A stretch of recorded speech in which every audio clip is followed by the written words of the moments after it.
কবিতাৰ শিৰোনামা গোপন প্ৰেমিক। আবৃত্তিকাৰ কথা মৃন্ময় মেধি। আজি দুদিনমানৰ পৰা বুকুখন বৰকৈ বিষাইছেও। অবুজন মনটোক বুজাব পৰা নাই। সেয়েহে মাজনিশা ৰাতি বহু বছৰৰ মূৰত আকৌ হাতত তুলি ল'লো কলমটো। এতিয়া নিশা 1 বাজিছে। চাৰিওপিনে স্তব্ধ হৈ পৰিছে।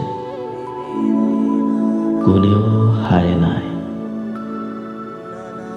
নিশাটো নিঃশব্দতাই আৱৰি ধৰিছে। কেৱল মই সাৰে আছো। কিয় জানো মনটোক বুজাব পৰা নাই। মোৰ বুকুখন আজি আকৌ উকা হৈ পৰিছিল। কবিতাৰ শব্দবোৰো যেন কলমৰ আগত স্তব্ধ হৈ পৰিছে। চাৰিওফালে মোক নিঃসংগতাই আৱৰি ধৰিছে। মই ভাগি পৰিছো।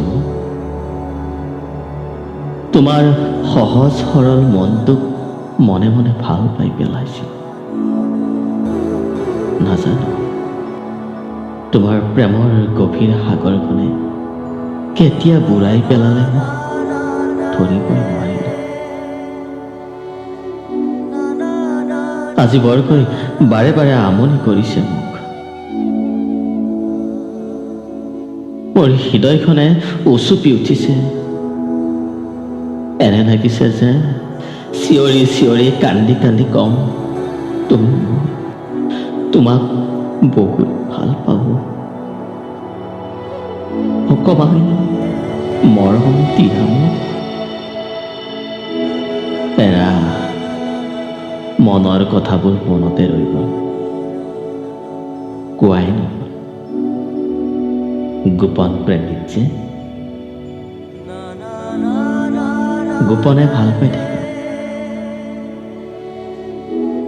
বুকুখন ডাঠ কৰি মুখৰ সেমেকা হাঁহিটোৰে গোপনে বিদায় দিছো তোমাক।